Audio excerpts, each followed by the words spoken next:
Good afternoon বন্ধুরা, কেমন আছো? আশা করি ভালোই আছে। সূর্য ফুল দেখো, আমি আজ মরানে এসেছি।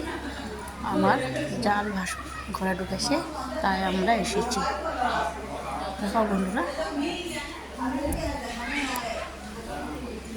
যে রুমটা ঘুরিয়ে দেখাচ্ছি, বলতে তো কেমন হয়েছে। দেখো, এটা বাইরে ঠাকুর রুম।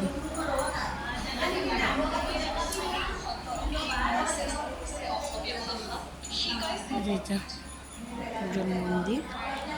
এই যে আমাদের শ্বশুর শাশুড়ির ফটো। দেখো, এই যে এটা কিচেন রুম।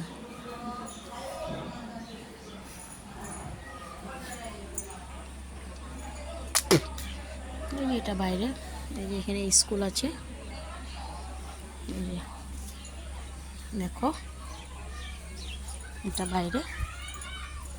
এই যে এই যে সিম গাছ লাগিয়েছে, এখানে সবজি করছে জালে। চলো বন্ধুরা, কেমন হয়েছে বলবে তো। আমিও তোমাদেরকে একটু আমার লোকটা দেখাবো।